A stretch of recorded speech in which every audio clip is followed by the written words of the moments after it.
Notre premier invité, Jean-Marc Ayrault, bonjour, président du groupe socialiste, ami aussi évidemment de François Hollande. Un premier témoignage sur ce chiffre, 28,4% pour votre candidat. C'est formidable quand les Français aient mis François Hollande en tête à ce point. Moi je suis heureux pour lui, il a fait une magnifique campagne. Mais tout reste encore à faire. Et vous l'entendez derrière nous, vous entendez on va gagner, mais rien n'est fait, Jean-Marc Ayrault. Rien n'est fait, le vote maintenant c'est le 6 mai qu'il faut réussir. Mais ce qui est sûr, c'est qu'en plaçant en tête François Hollande à l'occasion d'une élection présidentielle pour le président sortant, à toutes les élections présidentielles, le président sortant est arrivé en tête. Et là, il est deuxième. C'est une sanction particulièrement sévère de sa politique. C'est l'échec de sa politique, mais c'est aussi l'échec de sa manière de faire la politique. Est-ce que vous attendiez vraiment à une si large avance de François Hollande pour ce premier tour ? Je sentais monter depuis des mois dans le pays le besoin de changement, un changement profond pour une politique nouvelle, des méthodes nouvelles.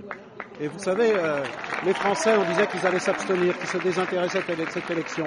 C'est pas ce qui s'est passé. Ils ont montré le sérieux qu'ils portaient à cette élection. Mais ils l'ont fait avec gravité, parce qu'ils mesurent la gravité de la crise. Parce que la crise n'est pas qu'économique, elle n'est pas que sociale, elle est politique, elle est aussi morale. Alors on sait que vous devez partir. Deux petites questions très courtes. Marine Le Pen à 20%, est-ce que ça vous étonne ? C'est le symptôme d'un malaise très profond, d'une colère sûrement, mais aussi d'une très grande responsabilité du président sortant, qui a joué avec les thèmes du Front National et finalement qui a renforcé le Front National. Mais je crois qu'au-delà de ça, le peuple français veut reprendre son destin en main.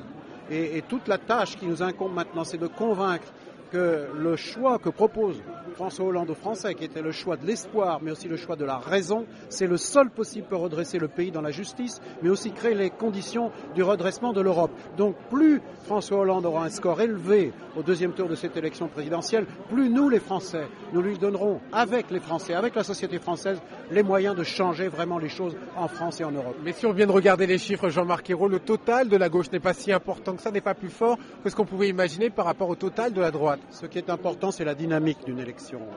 Placer en tête François Hollande, c'est un message très fort.